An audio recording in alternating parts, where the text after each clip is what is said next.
Apresko diri ang hangin.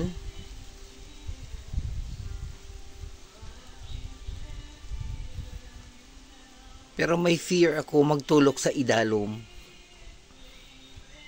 Kay mataas ini nga portion. Pareho man sang pagkilala ko sa imo sang una. Why ako nahadlok sang nakita ta ka. Ang expectation ko too much. Just like this.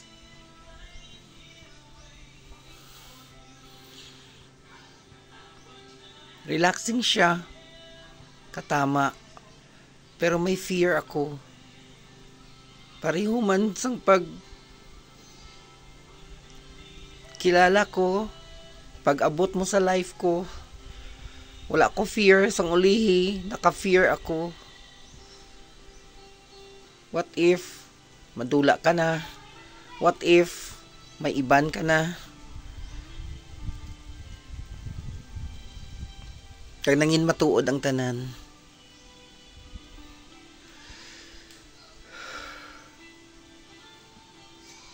Wala pa 1 year. Sa 11 pa mo 1 year nga area mo ning akong view.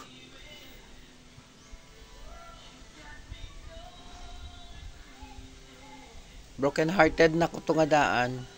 Pag puuli ko, nakilala ta ka.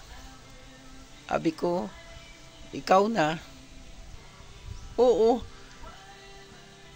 Sa primero, sa sugod, sa umpisa, masadya kita. Gakulitanay, gaway-away. Pero,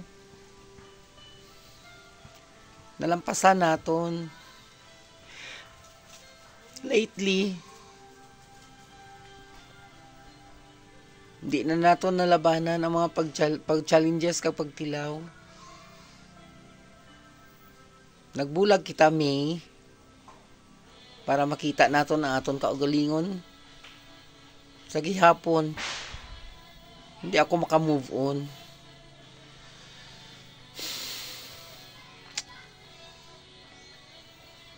Ginhatagan ta kaliwat sang tsansa, pero sa ikaduwa nga chance, nagalala ang aton sitwasyon.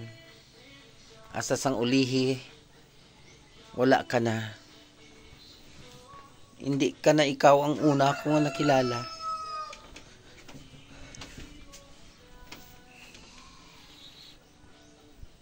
Kung nagprangka ka lang kung tani sa akon, basi pa man lang, mangin friend pa kita. Pero, nag-deny ka to the max, sa iban ko pa nabalaan ang tanan. So, it's very hurtful sa akon part.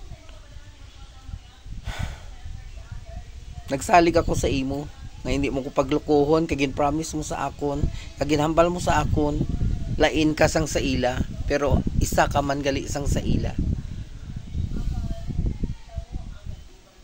Mas pa, kaya nag-deny ka sa akon, you lied to me. It hurts me so much.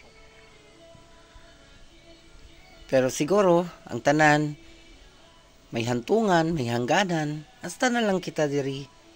Why na ko may mahimo pa. It's almost 1 month.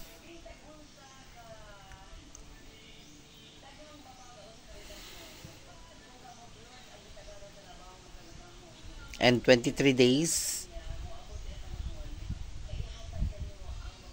after your birthday. Kagbuwas ma birthday ko na. The 53rd of my life. Thank you, Lord, for another 1 + 1.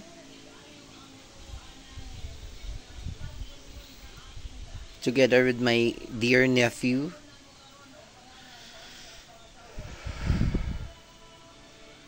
Ang sakit-sakit lang.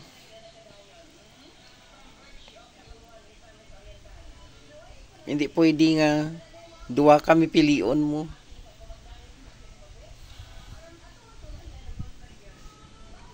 So sang nabalaan ko ang tanan, ako na mismo ang nagpalayo sa imo. Dra mo na nabatyagan nga tungod wala ka nagprangka. Hindi ka true.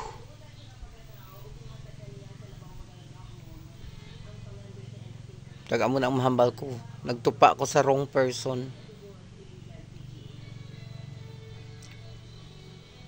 Nagsobra-sobra gid ang akong pagpalangga sa imo. Pero hindi ko nakita, hindi ko nabatyagan sa imo. Kay may ara ka nagali nga iban. So kabay pa mangin malipayon ka sa imo nga chosen life. Wala naman kung may mahimo pa. Bisan masakit sa akon part, time will heal the pain and the wound.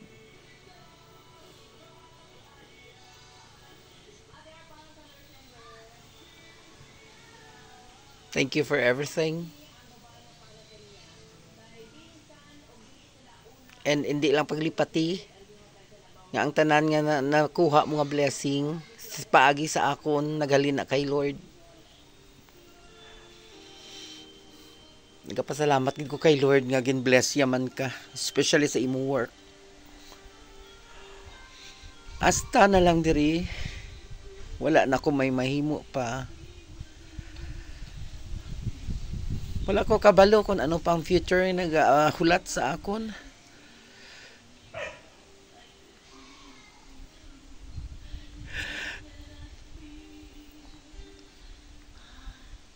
Siguro mas maayo na lang nga mo ning natabo sa naglala pa ta.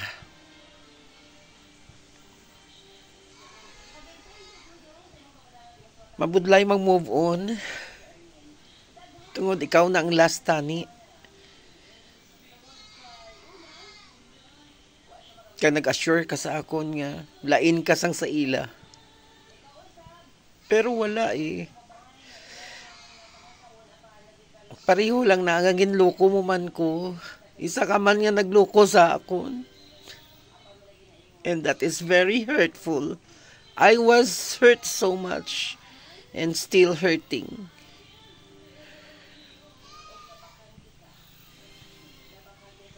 I hope happy ka na.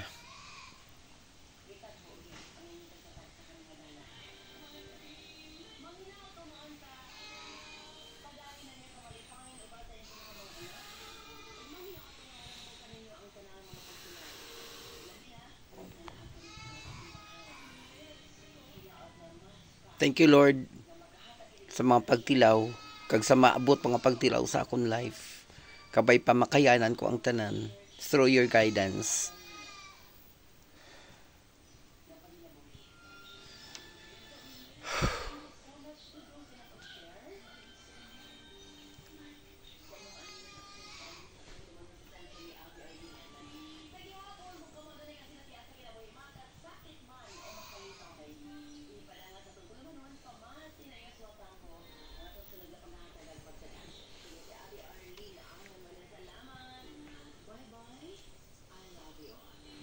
Tungod sa imo, natun-an ko kag nakita ko ang tunay nga colors ang love.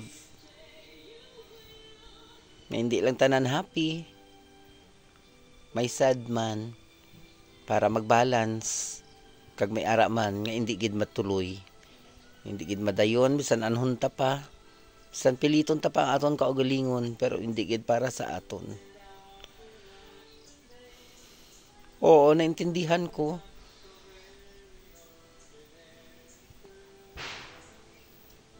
Pero sa iban ko, nabalaan ang tanan. And it was very hurtful. It was very lied. It was very lying.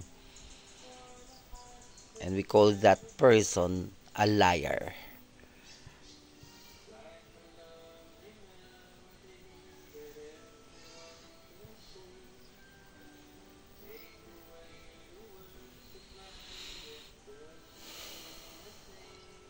Thank you so much.